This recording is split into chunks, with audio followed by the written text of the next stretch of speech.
In November 2018, a Champion Township man, Billy Ray Morrow Sr., broke into the home of Heather York and her husband, Kenneth.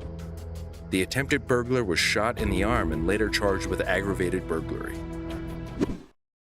911, what's your emergency? Somebody's breaking into our house. What's the address? Whole Street. How many are there? I don't know. Where are they I at? don't know. I don't know. He's coming in. He's coming in. All right, where are you at in your house? In the living room. What does he look like? I don't know. We got the lights are out. All right. Oh my God.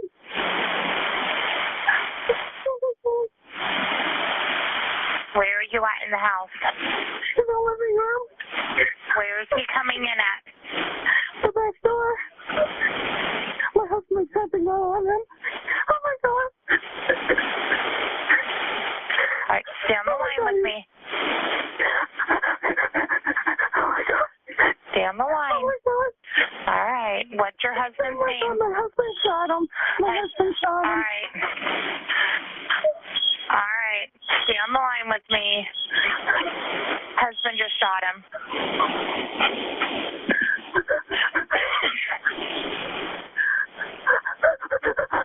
Where's the male at he shot?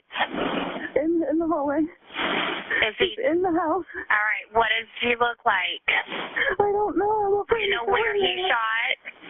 Yes, I don't know. Is he on the ground? He's on the ground. My husband told me to get on the ground. Okay. He's in the house. He's in the kitchen. All right. Oh my God. All right, what's your name, ma'am? You're doing a great job. I need you to take a really deep breath for me, okay? Oh my God. Okay. Is your husband able to talk to me on the phone? No, I'm not going in there. Oh my God, I'm not going in there. What, ma'am? I'm not going in there. Our whole yard is fenced in. Okay. I don't. Where is your husband at in the house with the gun? He's in the dining room. Where's the male at still? He's in the kitchen. My husband's got the gun on him. All right. Where is he shot? Ask your husband where he is shot. Where's he shot at? In the arm. In the arm? Don't go near him.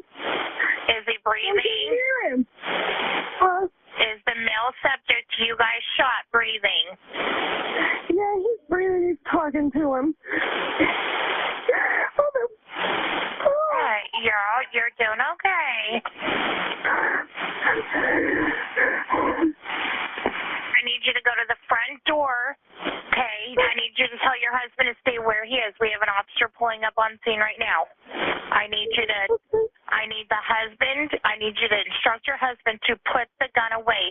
Officers are at the front door. Go to the front door and open it. Tell your husband to put the gun down.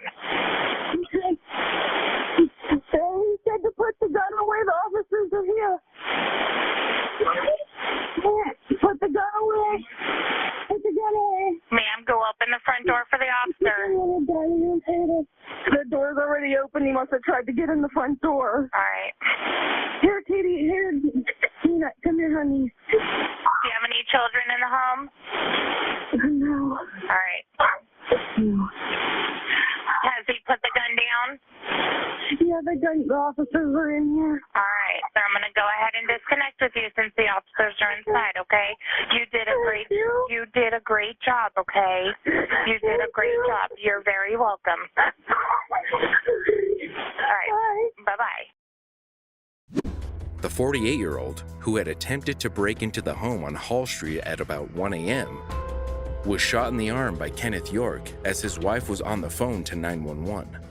According to the homeowners, they heard their dogs barking and loud noises coming from their kitchen, and the suspect had allegedly broken through one of the glass panes in the wooden door and managed to unlock it. Kenneth York had reportedly yelled that he had a gun repeatedly, but Morrow continued to make his way into the home. And that is when a shot was fired. Kenneth managed to get Morrow to the ground with his hands up where they awaited police. Morrow Sr. was taken to hospital. He was later booked into Trumbull County Jail, still in his hospital gown, and charged with aggravated burglary. The burglar reportedly has a long history with the police and with breaking the law. According to Kenneth York, he keeps the .38 caliber pistol in the house for his family's protection, and it's not the only one he owns. A shaken up Heather York had credited their safety and awareness of the break-in attempt to their dogs, who barked when Morrow had been outside. She stated that they would probably still been asleep in bed if it weren't for them. Watch more stories like this as they come out by subscribing to our channel and switching on notifications.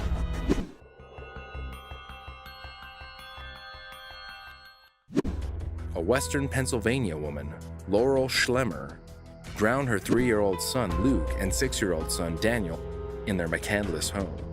This is the 911 recording of her rather calmly reporting the incident to the police in April 2016. Allegheny County 911, address to the emergency. My 2 sons, I think that they've drowned in our bathtub. What's the address, ma'am? Saratoga Drive. What city, township, or borough? Pittsburgh. Is that McCandless? Yes. Telephone number you're calling me from? Okay. Tell me exactly what happened. I let my 6 and 3-year-old sons play in the bathtub a little bit before their bath this morning, and then I went to the restroom and took longer than I should have or planned, and when I came back, they're unconscious. Okay, are you with them now? Yes, sir. Okay, give me 1 second.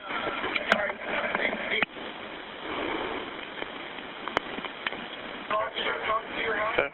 Are they out of the water now? Yes, sir. Do they have any injuries? Not that I can tell. Are they completely alert? They're unconscious. Are they breathing? It doesn't look like it, sir. Okay. Okay, I'm sending the paramedics to help you now. Stay on the line. I'll tell you exactly what to do next, okay? Okay. And how old are they? 6 and 3.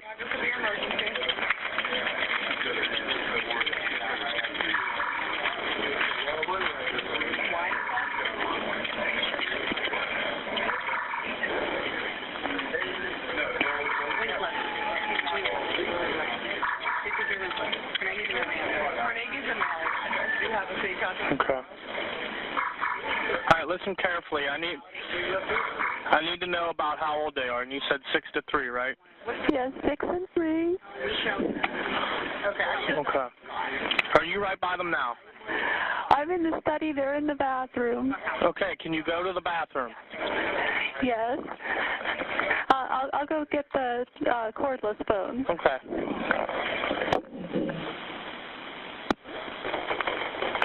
Okay, and I'm unlocking the door, too. Okay. Okay.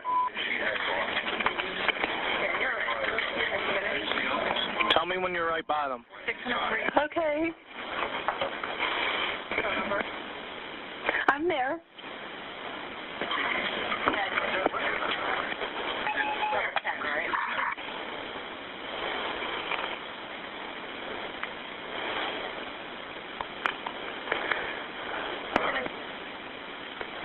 Hello? Yeah, I'm here, ma'am. I was waiting for you to tell me if you were in the bathroom. Yeah, yes, I said I am. I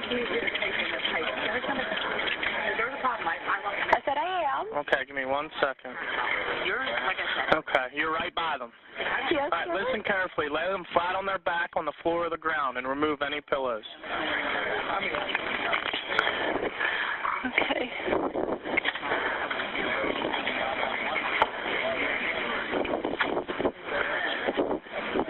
Okay, kneel next to them and look in their mouth for food or vomit. Upstairs, Mom. Is Dad still here? No, he's an emergency. Where are they at? Upstairs, sir. Ma'am, listen carefully. Lay them flat on their back. I did.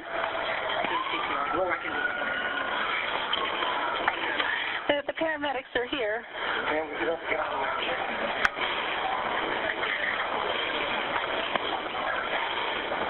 Okay. Is there anything in their mouth? Just water.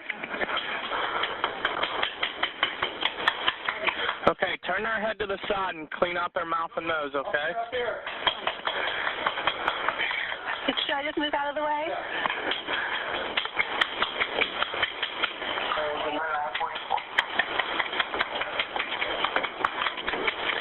Should I hang up with you then? Okay, are they there, ma'am?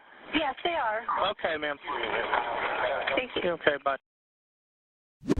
The 41-year-old accused of parricide reportedly drowned her 2 sons in a bathtub because she believed that she could be a better mother to her 7-year-old son if the other 2 were not around. She claimed they would be better off in heaven. Here is her confession to authorities. And I got in there with them and held them underwater. And I felt like I was looking down on the whole thing, just kind of out of body. And then I freaked out and got out and changed my clothes and got them out. Although prosecutors aimed for a first-degree murder conviction, Schlemmer was found guilty but mentally incompetent to stand trial in 2014 and was transferred to a psychiatric hospital. In September 2017, she stood trial again where Judge Jeffrey Manning sentenced her to a de facto life sentence of 50 years to 80 years in prison for the third-degree murders of her 2 children.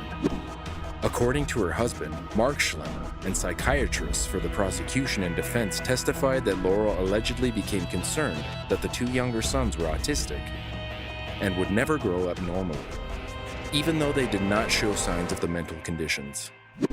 There was also evidence of Laurel suffering from mental illness dating back to the 6th grade and reports of Laurel trying to kill her children before succeeding in 2014.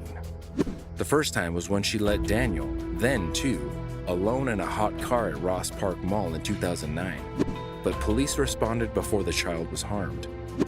On another occasion, in 2013, the woman tied up her 2 children in her parents' driveway and drove her vehicle over them multiple times. They were hospitalized with multiple injuries but survived the ordeal. The incident was ruled an accident as Schlemmer claimed that she did not know the children were outside. Her husband testified in court that Schlemmer had later admitted to him that she had run over the boys intentionally. But he didn't call the police and continued to allow his wife to be alone with the children. He is not facing any charges. In court, Schlemmer read her statement, stating that the person who committed these acts was not the real me. She claimed that voices had prompted her to act irrationally by getting in the water with her kids and holding them underwater. She also stated that her favorite years of her life were those when she was a good, healthy mom.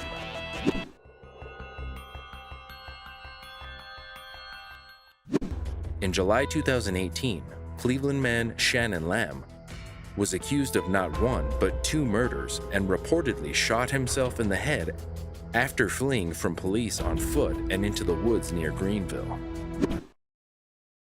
Go shake, please. Yes, you need to send some units over to Santa Cruz. What's going on there?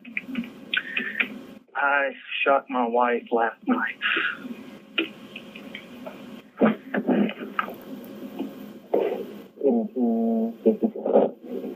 You said Santa Cruz? Yes. There's a dog in the house, and he's a sweet dog. He's not going to bother anybody, but I'm sure he's upset.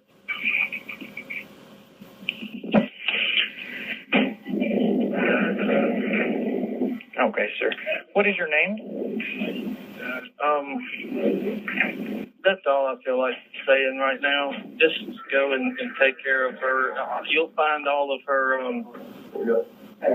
family's phone numbers and things in her phone. Okay, we'll contact them. Okay, what is her name? Amy Prentice. Amy Prentice? Yes. Lamb had reportedly suffered a spider bite earlier that summer, which caused his face to swell and allegedly became tormented by his swollen appearance. According to detectives, the professor had missed multiple scheduled classes at Delta State University, even after his hours were reduced. Apparently, he had also become increasingly delusional and isolated. After shooting his girlfriend, 41-year-old Amy Prentice, in her home in Gaudier, Mississippi, he reportedly told the family that it was an accident and wrote a letter apologizing for her death, which read, "I am so sorry. I wish I could take it back. I loved Amy, and she is the only person who ever loved me." Amy had allegedly tried to stop him from shooting himself, but the gun went off accidentally, and she was shot once in the head. But Lamb did not stop there. After shooting Amy, he then drove to Delta State University, where he killed his fellow professor and father of three, Ethan Schmidt, in his office. In the time between the first and second shooting, Lamb had reportedly contacted his family to tell them that he was going to kill himself because he was not going to jail. A 500-mile manhunt had begun, and police tracked Lamb down using CCTV footage and monitoring the number plate of the Dodge Avenger he was driving, the car that belonged to Amy. There has been speculation over a love triangle between the two victims and Lamb, but this is reportedly untrue. The victims had only met briefly at a Christmas party at Lamb's home once before and had no other contact since. Police believe that the spider bite caused Lamb to suffer from mental health issues that led to the killings. There has also been the deliberation of the possibility that Lamb and his girlfriend had entered into some sort of suicide pact. But none of these are conclusive, as investigations are still ongoing. At a vigil held for Ethan Schmidt, he was remembered by his bereaved wife and 3 children and college students, friends, and colleagues. He was described by many as friendly, kind, devoted to his family and his students.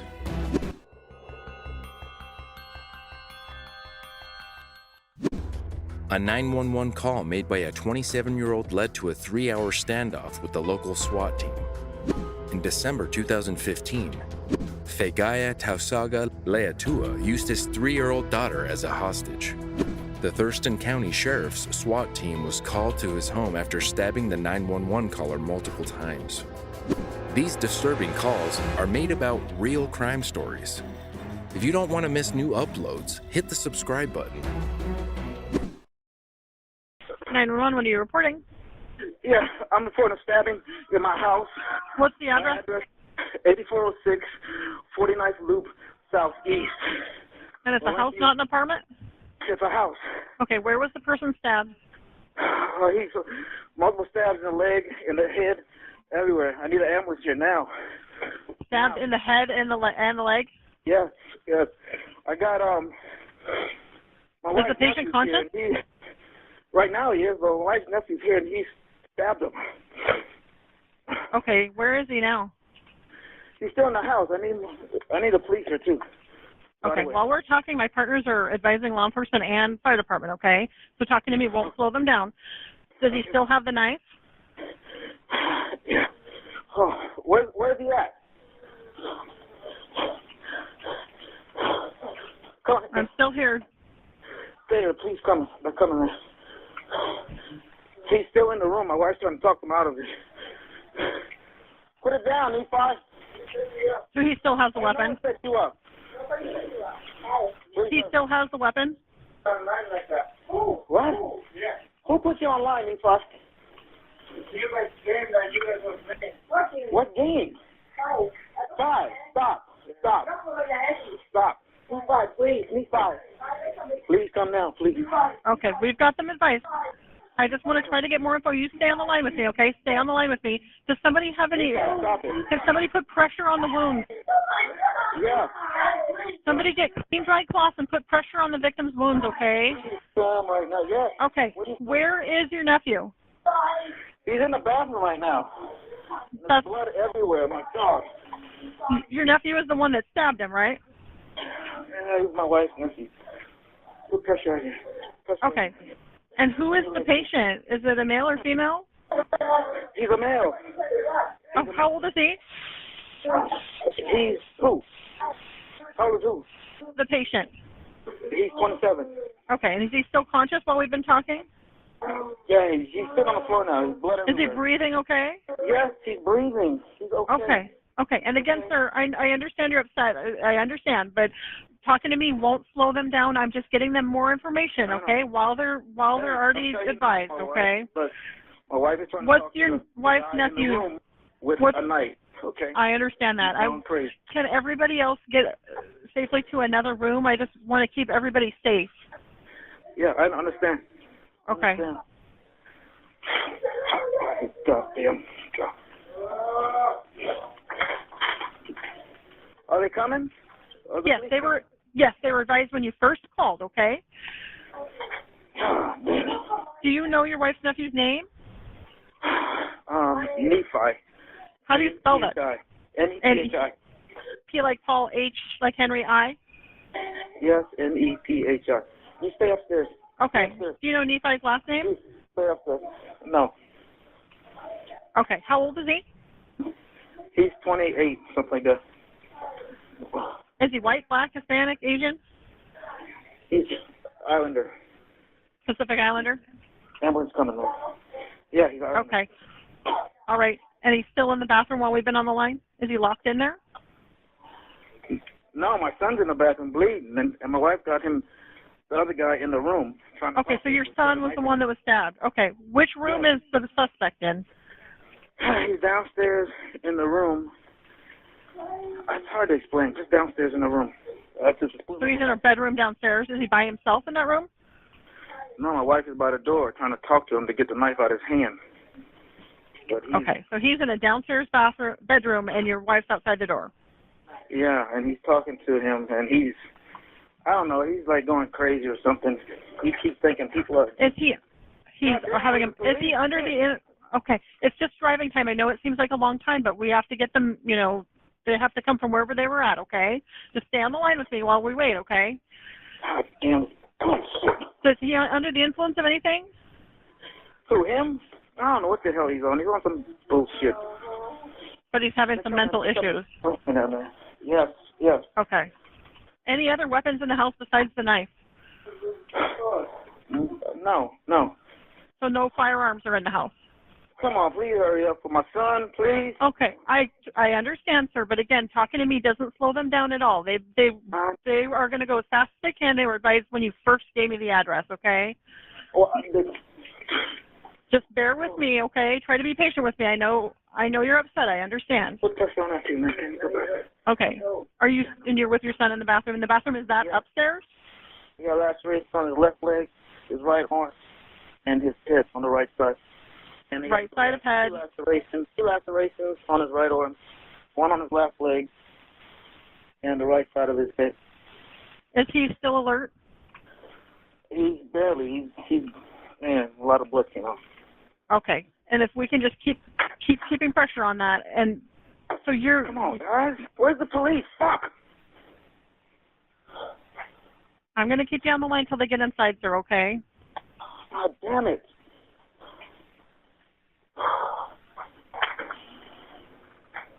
There's blood all over the place. Okay. And if anybody's able to just keep pressure on his wounds, I know he's got a lot of wounds there, okay? Yeah. Keeping pressure. Okay, man. I got you, brother. Got you, man. You put pressure here. Pull pressure up. Over there, all right? Does his breathing still seem normal? Yeah. Let me see this right here. Oh, my God. He had a deep laceration in his head. It's pretty deep. Yes, he has a knife. Okay. Can you describe the knife? Do you know how big it is and what type of knife it is? Is that the police? If you're able. Come in. Are they at your door, sir? Yeah, there's police right there. Okay, I'll let you talk to the deputy, okay? He's in the bottom back. According to authorities, the 30-year-old tattoo artist known as Neffy was shot in the head and killed after a 3-hour standoff at the house south of Long Lake near Lacey.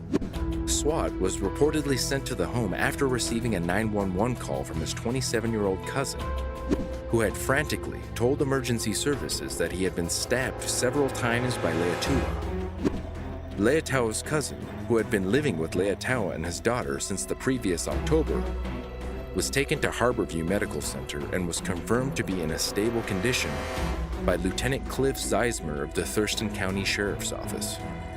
When SWAT arrived at the home on 49th Loop, Leatao retaliated by retreating to a bedroom in the house and used his daughter as a shield, threatening to slit her throat. After a 3-hour standoff, a SWAT marksman was able to shoot Leatao once in the head, and he was pronounced dead on the scene. Police say that Leatao was shot due to immediate concern for the daughter's safety. According to his Instagram page, Leatao was initially from Samoa. He was a renowned Polynesian tattoo artist and moved from Florida the previous October. He met Suzanne Shepard, co-owner of Primeval Ink Tattoo in Olympia, when he walked into the shop with his portfolio. Shepard described his work as the most incredible thing she had ever seen. Shepard said he had worked for her through most of November, but stopped showing up to work when something just turned his life upside down. Shepard expressed her shock from learning of his death. He was just the sweetest soul, Shepard had said. He would have never harmed that child for the world. He talked about her all the time. The 3-year-old was placed into the custody of her mother.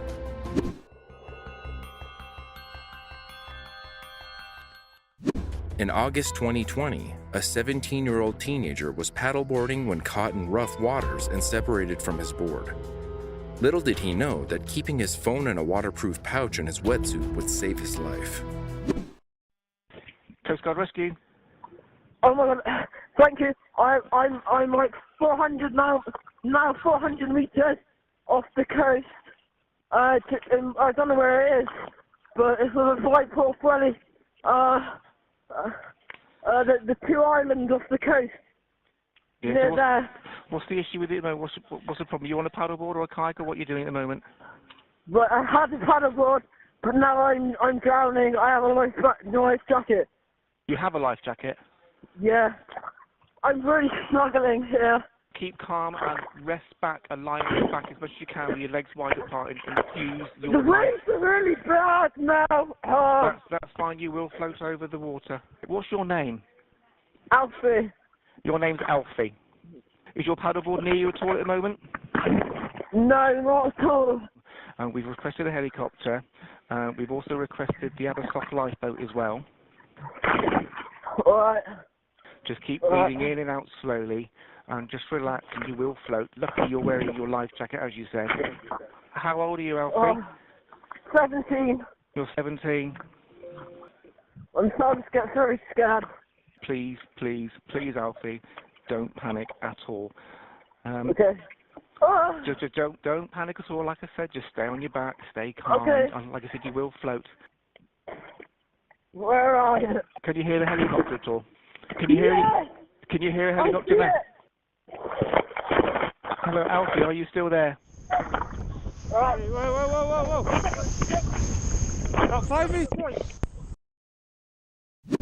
Alfie was paddleboarding in some gnarly waves near Pwllheli in North Wales when he was terrifyingly separated from his board and would have been tragically lost at sea, but he was in luck. His waterproof pouch came to the rescue when he could use his phone to call Coast Guard Rescue Services for help. RNLI lifeboats and a helicopter were able to track the young man down about 40 minutes after the call had been made, and Alfie was pulled from the water and immediately flown to the hospital. Upon arrival, and showed hypothermia signs from swallowing seawater and nearly drowning in the cold ocean. However, he was released by medics later the same day and did not suffer long-lasting injuries. The Abersoak Lifeboat Station continues to urge individuals planning on paddleboarding to carry safety equipment, wear the safety leash, and take a form of communication with them on every trip into the sea. They also added that it is essential to get the proper training and not exceed personal capabilities, stressing that someone should always know when you're going paddleboarding and when you plan to return.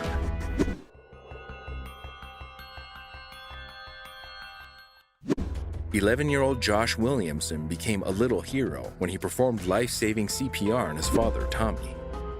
The 56-year-old suffered a heart attack and collapsed on the kitchen floor in their Leicester home. Josh called 999 in February 2015. Yeah, tell me exactly what's happened. Well, my dad fell over and he's bleeding. I think he's dead. Okay. Hello? Hello. Right, I need you to be with the. Are you with the patient now? Yeah. Okay. Right. Listen carefully. I'm going to tell you how to do resuscitation. Okay. Make sure he's flat on his back on the ground. He already is. I think he's fell on his back. I think he broke his nose. Okay. I need to do this first. Okay. He's got blood that's coming off his nose. I understand. I don't want him to die.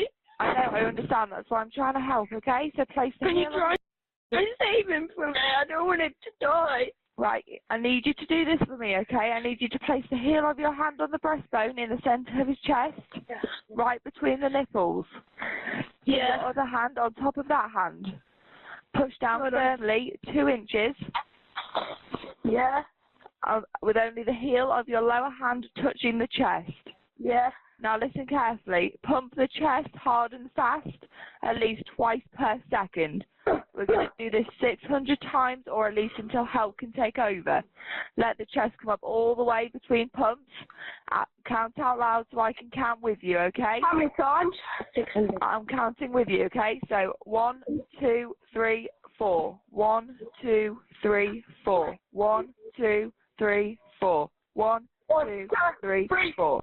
1, 2, 3, 4. 1, 2, 3, 4. Keep going, you're doing really well. 1, 2, 3, 4. 1, 2, 3, 4. 1, 2, 3, 4. 1, 2, 3, 4. Keep going, you're doing really well. Make sure it's safe, nice and steady. 1, 2, 3, 4. 1, 2, 3, 4. 1, 2, 3, 4. 1, 2, 3, 4. 1, 2. The ambulance is here now. Are they? I'll leave you with them then. Okay, bye. Bye. Instead of panicking, the little boy displayed calm and clear-headed thinking that allowed him to dial 999 and save the life of his father, whose heart had stopped beating. The terrified little boy had initially thought that his father was dead when he found him. Still, he followed instructions from the 999 dispatchers and, while sobbing, performed chest compressions and CPR on his father until paramedics arrived. Once on scene, using a defibrillator and chest compressor, the little boy and Child of Courage winner later expressed how he believes that it is important for all children to know what to do in an emergency, including knowing to call 999 and how to perform CPR should they ever need to keep somebody alive. He stated that they never know what could happen. They could save lives. Joshua's father, Tommy, was taken to hospital where he was placed under an induced coma and diagnosed with myocarditis, which is the inflammation of the heart muscle that can lead to sudden heart failure, cardiac dysfunction, and even death. He has since had a defibrillator implanted to prevent his heart from stopping again, and restarting it if it does. Tommy has expressed his pride for his son, stating that he would not be here without him. Joshua had thanked paramedics for saving his father's life, saying, "Thank you, I am not ready to lose my dad yet."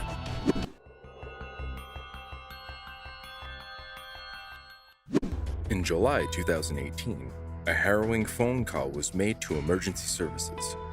84-year-old Lawrence Franks confessed to killing his demented wife with an iron pole after he could no longer cope with her illness, believing that it was an act of mercy. If you like watching true crime, then you'll love watching our channel. So be sure to click that subscribe button for more true crime content. Hello, it's Northwest Ambulance Service here. Just tell me exactly what's happened. I've killed my wife. You've killed your wife? Yeah. Okay, just tell me exactly what happened. What exactly has happened? She can't walk. Right. Incontinent. Okay. And I can't cope. Okay. So I've killed her. Right. Are you with the patient now? Yeah. Right. How old is the patient? 86. Were any weapons involved? Only a lump of iron. A lump of iron. Okay. Is there any serious bleeding? Not really. Are you right by her now? No, she's in the bedroom. Are you able to go to her with the phone? No. You can't go to her? What's stopping you from going to her? What do you want to know? I just want to try and help her. She's dead. She's dead. Okay, we're sending you some help right away. We're going to get there as quickly as we can, okay? How he's done it? What's he done? He's hit her with a bar and smothered her. Next door, don't ruin it. Say that again, sorry?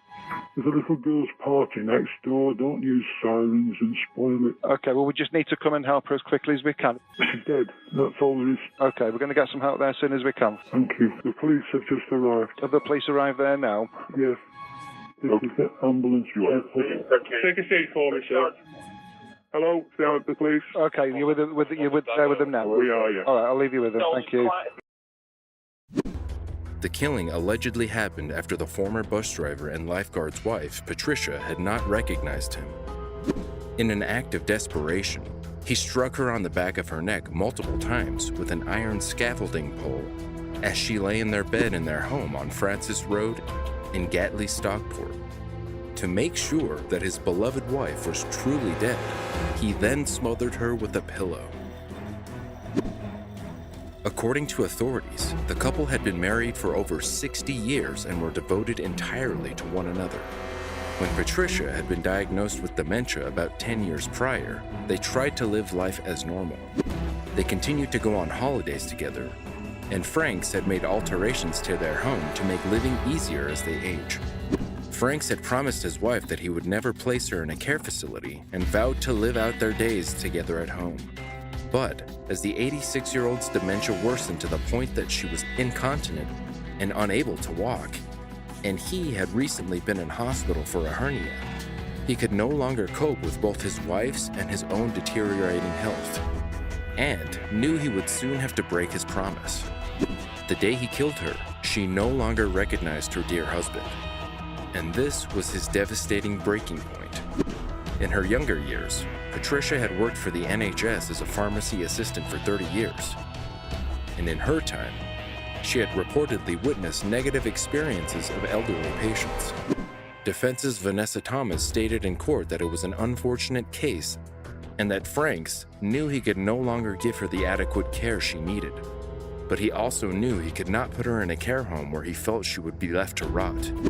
Doctors ruled that Lawrence Franks had suffered from adjustment disorder, which had impaired his ability to make a rational judgment. He pleaded guilty to manslaughter with diminished responsibility at Manchester Crown Court.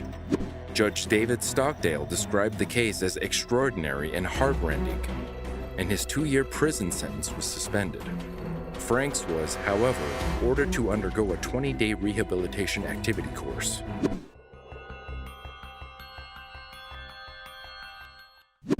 A distraught mother called 911 in January 2020 to report that their infant child, Kieran Bengert, was unresponsive. The infant's father, Jacob Bengert, was accused of the murder of his child by causing her multiple blunt force trauma injuries. 911. My baby's not breathing. Stay on the line. I'll connect you with our service. What's your address? 1321 East Illinois Street. Okay, we'll get all the help on the way. Stay on the line.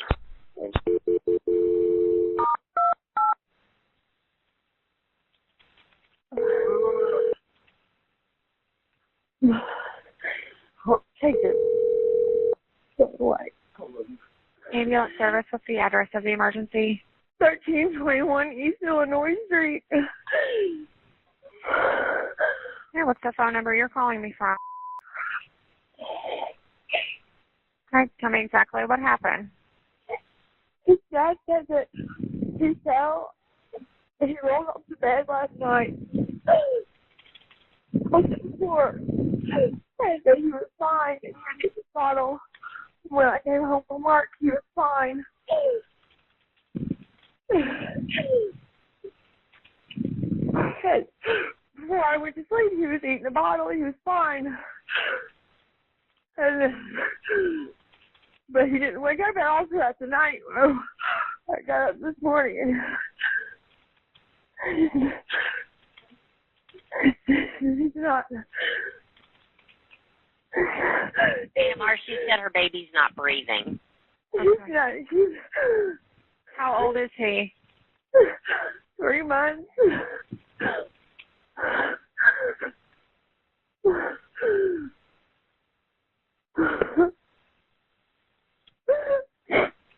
You said he's not breathing at all?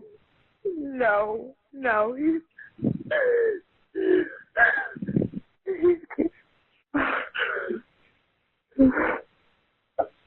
Okay, I've got help on the way for you, okay? Just, do you want to try to help him?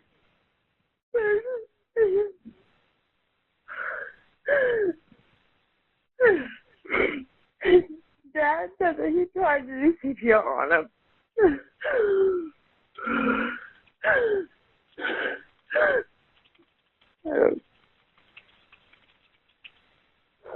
Do you want to try to help him, or do you think he's beyond any help? He's beyond.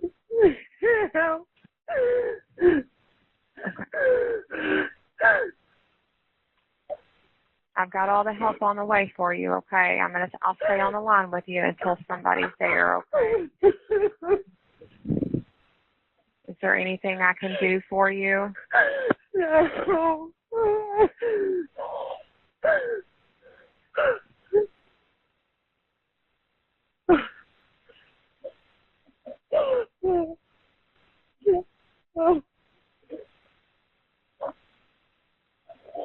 Just leave everything like you found it, okay? We've got all the help on the way for you.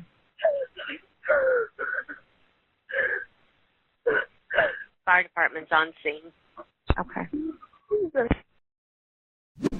Authorities arrived at the home in the 1300 block of East Illinois Street after being contacted about an unresponsive 3-month-old infant who was found dead upon their arrival. According to 32-year-old Chelsea Marksberry, the infant's mother, Bangert, had told her that the baby had fallen out of bed when she was at work. She reported that the baby seemed fine and took a bottle before going to sleep. But when she awoke the following morning, Bangert was gone and the infant was unresponsive.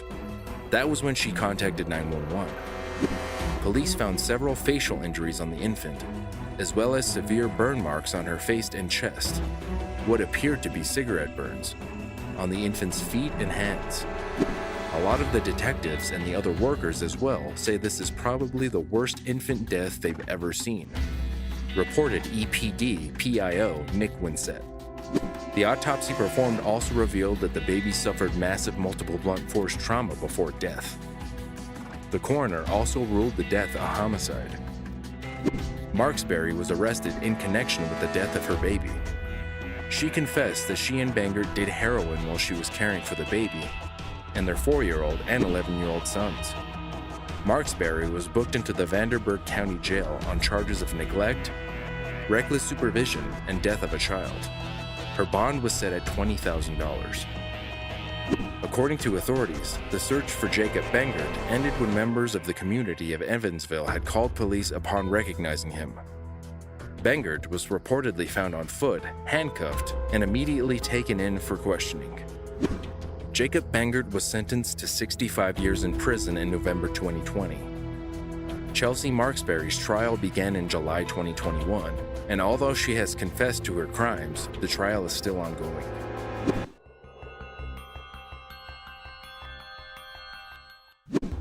In January 2017, Berea's Charles Dowdy and Danielle Simcoe, both 31 years old, were arrested by police after their 8-year-old son overdosed on heroin that had allegedly been hidden inside one of his toys.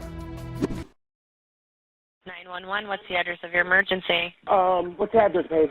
144 Milton. 144 Milton. Okay, what's going on there? For some reason, my son's not breathing. How old is he? He's 7. Babe, I don't think he's breathing. 7 years old, not breathing, in Berea. 144 Melton Yes, Street. please hurry. Okay, stay on the phone with me, okay? Please hurry. Do you guys want to do CPR? Yes. Okay, do you know how to do it, or do you need me to give you directions? No, he isn't, babe. He's not breathing. Move. I got him. Hold on, I'm going to put you on speaker. Hold on. Okay.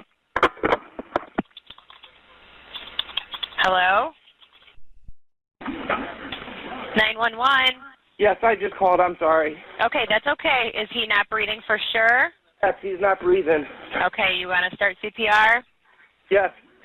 Okay. Is he choking on anything? Oh, I think he was sleeping, and I think what happened is he rolled over, and I don't think he could breathe. I think he was, like, in the pillow, and he was, like, suffocated. Okay, can you get him flat on his back on the floor or on a hard surface? On a hard surface on the floor? Yeah. Hold on. Okay, go ahead. Okay, put the heel of your hand on the center of his chest, right between his nipples.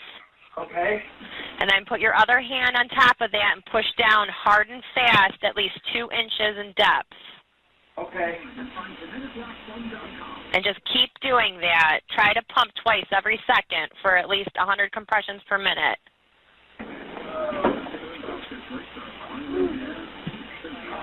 Is he making any kind of noise? Yes. He is? Yeah. Okay, put your face down to his mouth and see if he's breathing. No. What kind of noise is he making? Just making like I'm sorry, like a what noise? a huffing noise. Does he kind of sound like he's gurgling? Yeah.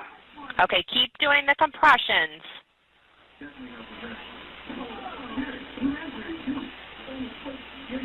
And if you get tired, if there's somebody there that can take over when you get tired, but just keep doing it. The squad should be there any minute. Lock the door. Go lock the door. We'll bring him in.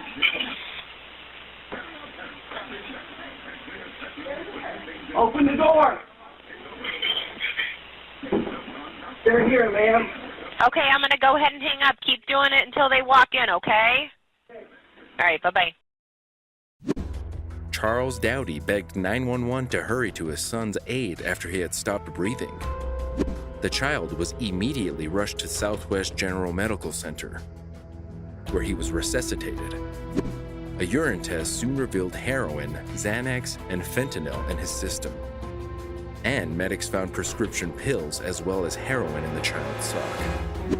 Police found used needles and syringes in the home and believe both parents were high when they spoke with them at the hospital while their child was undergoing treatment. Upon interrogation, Dowdy confessed to using drugs earlier that day, and the couple was arrested at the hospital and charged with possession of drugs and child endangerment. They were held on a $150,000 bond and were forbidden to contact their child. In recent years, opiate addiction in Ohio and all of America has skyrocketed. A neighbor who has chosen to remain anonymous believes that this incident marks a new rock bottom for this drug epidemic. Absolutely horrible, the whole epidemic thing, he stated.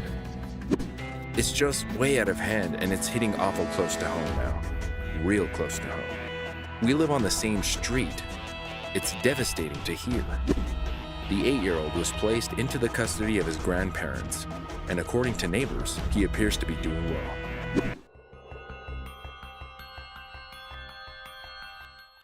Follow this and more true crime stories by hitting that subscribe button. In March 2010, Carlos, a 7-year-old boy, locked himself and his 6-year-old sister in a bathroom and called 911 for help, breathlessly begging for them to send police when 3 armed assailants held his parents at gunpoint. 911, teacher emergency. There's some call. There's some guys who's gonna kill my mom and dad. Can you come? What happened? Where are you at? North Rock, California. Okay, what's your name, sweetie? What's your name? Carlos. I'm the Carlos? Yeah. How old are you, Carlos? Good. How old are you, hon? How old are you? Can you come really fast, please? Okay, tell me what happened. They come. They ring the door and they have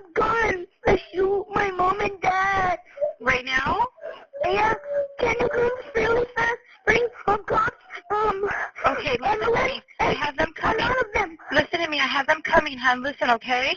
Listen to me. Take a deep breath. I already have the police coming. I'm ready to go to school. Listen, hon. How old are you? 7 years old. Okay, 7. Listen to me. Where are you at in the house? Inside the bathroom. You're in the bathroom? Who's Yes. with you? It's my sister. How old is she? 6 years old. Can you come really fast? Hurry up. Yes, stay on the line with me. Don't hang up. Listen to me. We're coming to help you, but listen to me, okay? Okay. When you were in the house, tell me exactly what happened, okay? Just stay where you are and don't hang up whatever you do. Okay. They bring the guys, they have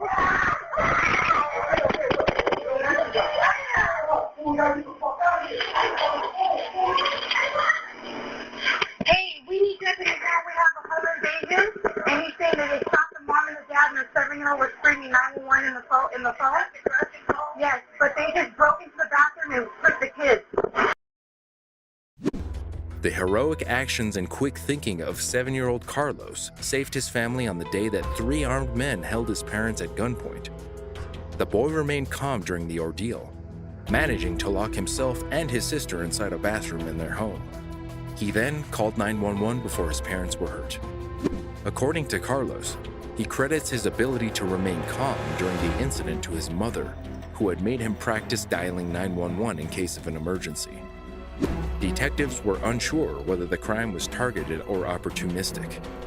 It happened shortly after the little girl accidentally left the front door of their Florida home open. She had gone to the family car to fetch her lunchbox. Moments later, the assailants burst in after the 6-year-old had gone back inside.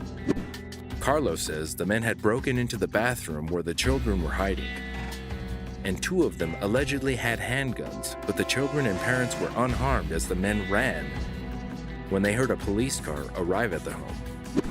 Police continued their search for the assailants, but there is no confirmation whether the suspects were ever located. The boy's parents have expressed how proud they are of their little boy, and Monique Patino, the dispatcher who took the call, has named Carlos her little hero.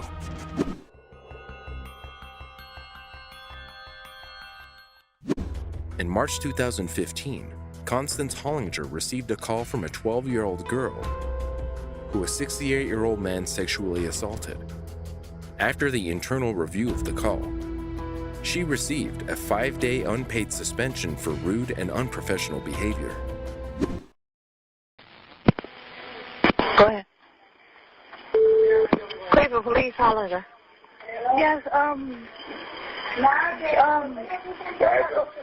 no. Hello? Hello, what happened? Yes. What is it? Hold on. Hello? Yes.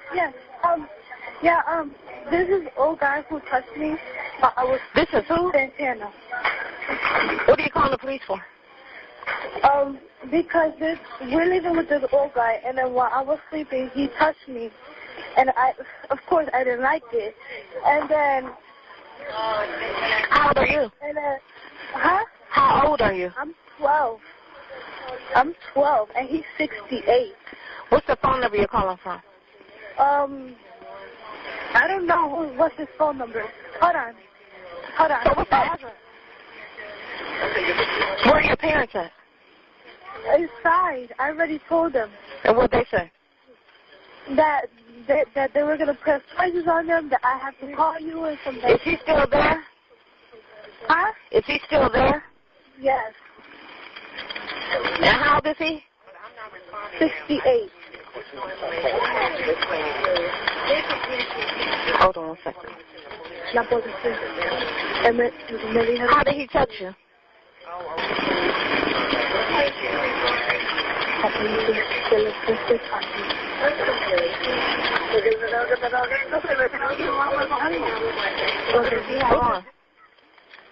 He has like, hold on. Mingo! Hold on. What clothes he has on? Hold on. When did this happen? This morning. This morning? Yes, I told my mom as soon as I came back from school, because it was already too late to tell her.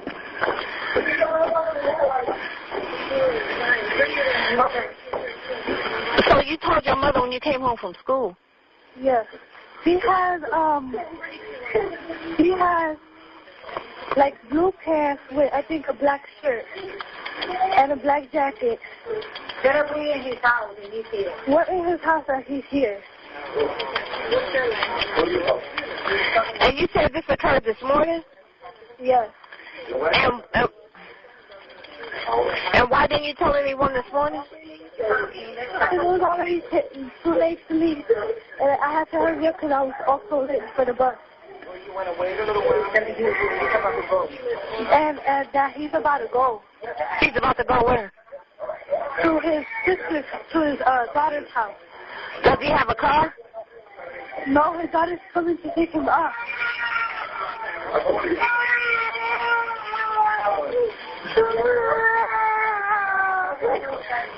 Okay, so are they going to stop him or try to stop him or?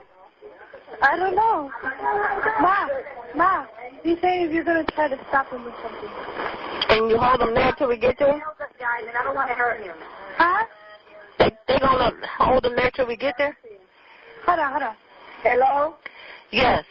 Are you going to hold the male there? I don't know. He's got his coat on. He's calling on his family. I don't know. He said he's calling on his family to come and get him. And he's an elder guy. I don't want to hurt him because I don't want to hurt him. You know what I mean? I don't want no problems. You know what I mean? You don't want to hurt him? Because this is not my house. This is his house. We were saying. But is that your daughter? Yes, it is my daughter. So he sexually assaulted your daughter, but you don't want to hurt him? Hey. As much as I want to, I got two little babies right here with me, holding my hand, a 3-year-old and a 1-year-old. But he sexually assaulted your daughter? Yes, I'm here. I want you to come right now before he leaves, because I don't want it to... Well, don't let him leave. Okay, that's what I'm going to do. Okay, just get here. I'm not going to let him go there. You got the address? Yes, ma'am. Okay. They'll be out there. Constance Hollinger, the same dispatcher who had been previously suspended for 8 days after her involvement in the Tamir Rice case in 2014, has yet again been disciplined for her misconduct in her role as an emergency operator. Hollinger had reportedly answered a call from a 12-year-old girl reporting sexual abuse at the hand of a 68-year-old man. According to an internal disciplinary request letter, Hollinger had handled the call in a rude and unprofessional manner. The letter was written after the call had been reported to Hollinger's superiors in November 2015, when it was discovered as a result of a criminal trial. In her previous violation of conduct, Hollinger had taken a call from a man who had called to report a guy who was described as a potential juvenile was pointing a gun that was numerously labeled as probably fake outside the Cleveland Rec Center. The dispatcher failed to say the gun was very likely fake when relaying this information. This was cited as a crucial error that led to the shooting of Tamir Rice. The 12-year-old child was gunned down by police only moments after they had arrived on the scene, thinking that the gun in his hand was real. Later, the gun was identified as a pellet gun, and the 12-year-old died in hospital shortly after he was rushed in for treatment.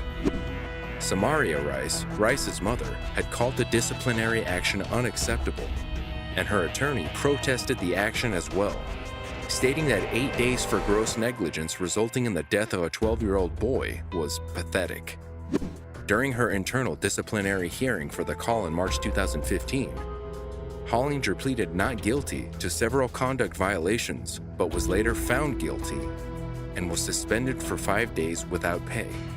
According to the suspension notice, the disciplinary action against Hollinger was to remain in her personnel file for 3 years.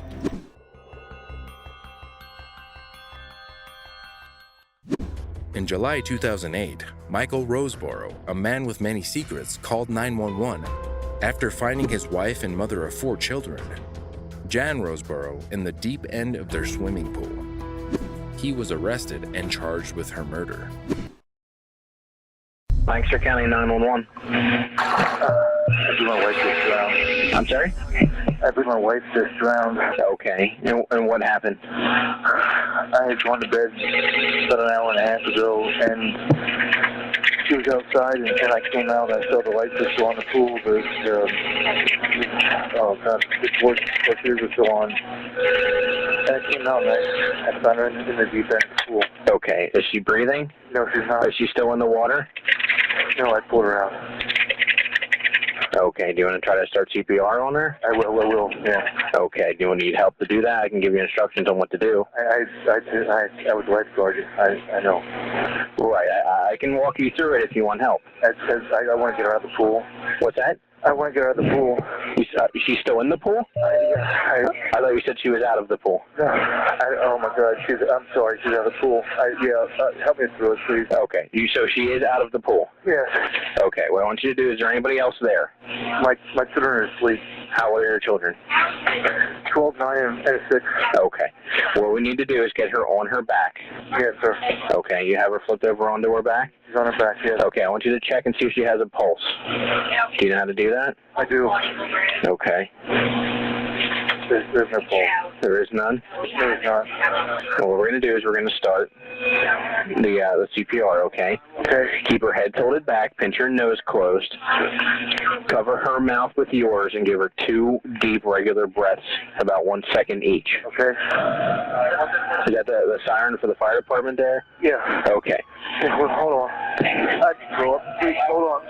Okay. I'm sorry. Okay, that's fine. Is there somebody there? Not yet, no. Okay. What we're going to do is we're going to start the compressions, okay? Go ahead and put your hand on her chest. I want you to pump her chest hard and fast about 30 times, about twice a second. Okay. Okay? Let the chest come up all the way between pumps.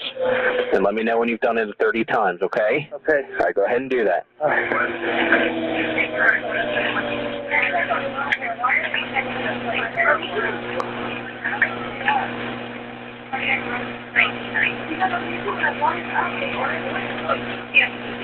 Okay.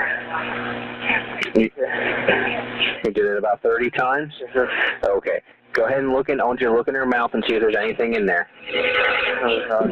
Okay.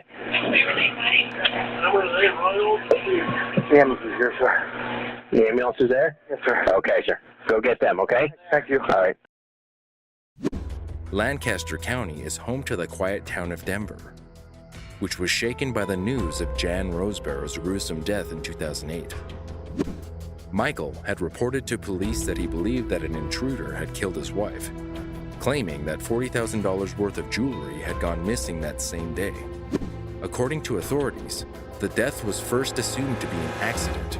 However, after the autopsy revealed that Jan was also beaten and strangled, police began to suspect that her husband, who was the local funeral home director in the little town, had been involved with her death. Police began to investigate and discovered that Michael had led a string of affairs, and his most recent was Angela Funk, who had become pregnant with his child. The woman had reportedly been angered and outraged upon finding out that she was one of many women with whom her lover had been unfaithful. Funk had described Michael as a man who made me feel like a woman, a beautiful woman, but was also hurt and distraught at the knowledge that he might have murdered his wife to be with her.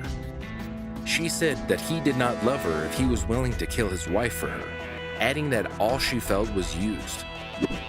In September 2009, Judge James Cullen sentenced 42-year-old Michael Rosebarrow to life in prison without parole for the first-degree murder of his wife Jan. Michael Rosebarrow became the focus of a 48 Hours mystery special on CBS, which tells the tale of Michael and his affairs with various women, depicting him as a selfish and cold-hearted killer. The 1-hour special aired on the night of his 43rd birthday.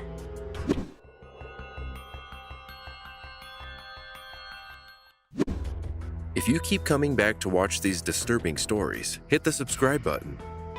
Our recent stats have shown that only 20% of our True 911 family have joined officially. So if that's you, you know what to do.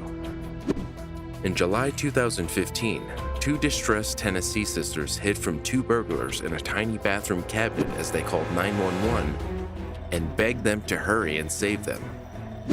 At one point, One of the intruders locked himself in the same bathroom to dodge the cops. There's two men outside my house. I think they're trying to break in. Me and my sister are home alone. Okay, stay on the line with me. I'm getting help started to you, okay? Okay. Can you see what they look like? They were knocking on the door. One has long hair, kind of, and I'm not sure about the other one. Okay, were they white, black, or Hispanic? I think they're white. Yeah. Okay, and where are you? We're in my parents' bathroom. Where are you inside the house? We're in the very back in my parents' bedroom's bathroom. Please hurry. Okay, I'm getting them started, okay? Okay, what door are they at? The very back. It's a smaller house. Okay, so the two men are at the back door? Yeah. Okay. I have the call sent up. We do have officers that are en route to you, okay? Is it possible for you to close the door that you're in? Yes, it's closed. Okay. Is it a lock on that door? It doesn't close all the way. Okay.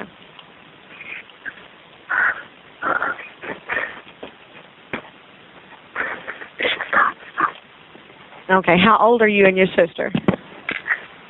I'm 16 and she's 13. Please hurry. Okay. I have help on the way, okay? If you can hear anything, let me know, okay? If it sounds like they got in, let me know. I want you to be quiet, okay? If they do get in, don't make any noise, okay? I want you to be quiet. Don't hang up the phone, okay? Just leave the phone where I can hear, okay? And at any point, if it sounds like they made entry into the house, let me know, okay? Okay. Yeah, there's a car. You can hear a car? They have a car. What color is the car? I'm not sure. Okay, is the car in your driveway? They're in the house. They're in the house? Are they in the house?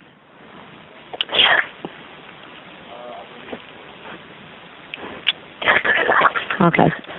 I want you to be very quiet, okay? I'm on the line with you. I have help on the way. Okay, I have help on the way.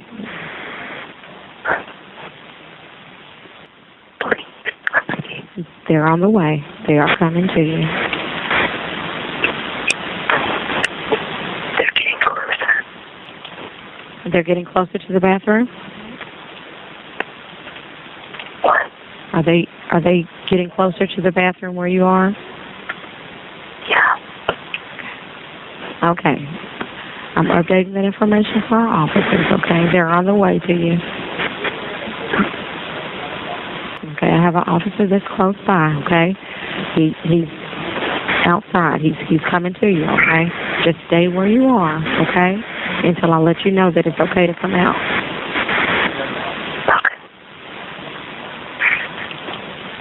Okay, I want you to stay put, okay? I don't want you to come out yet, okay? Stay put. Okay, stay put. I don't want you to come out, okay? Stay put. Okay. He tried to lock himself in. He's trying to lock himself in? Okay, I still want you to be very quiet.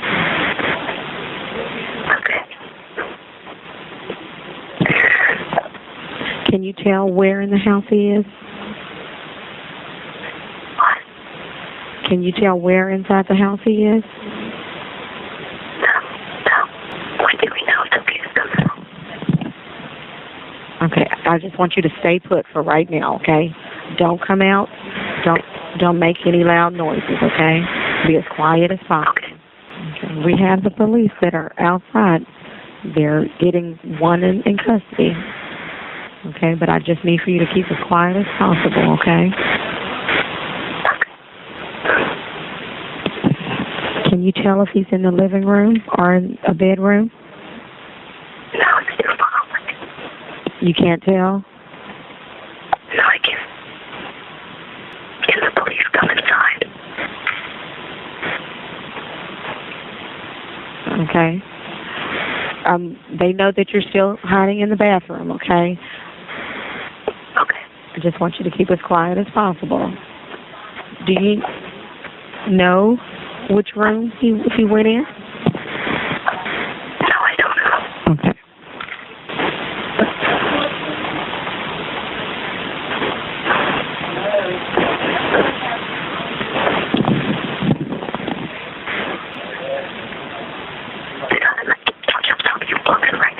Where is he? I heard hands up freeze.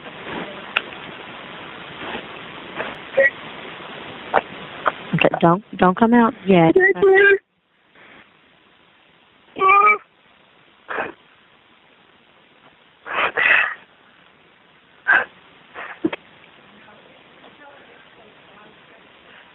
Okay. I have officers who are clearing your house, okay? I want you to still remain quiet until they come in there with you, okay? Don't be afraid. Okay, we're here. We're back here. Back here. Okay. Yes, there's bathroom.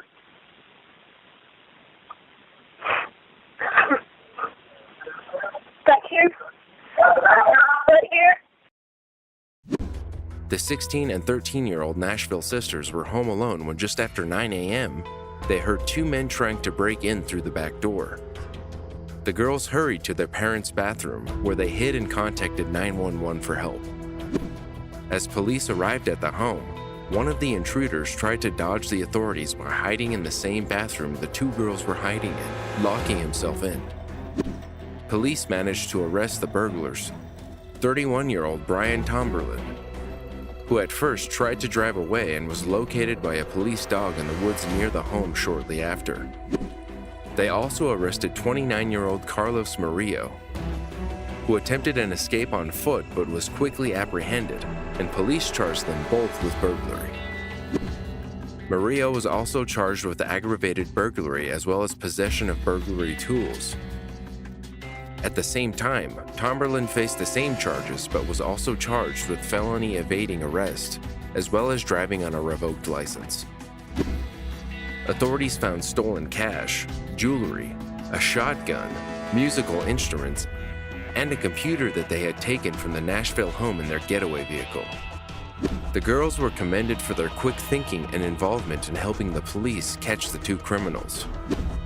"You never think this is actually going to happen to you," the older sister said in an interview. "I'm most glad that I could help, capture two guys that could have done worse." That's it for today. Don't forget to like this video if you found it interesting, and subscribe to join us in the next episode of True 911.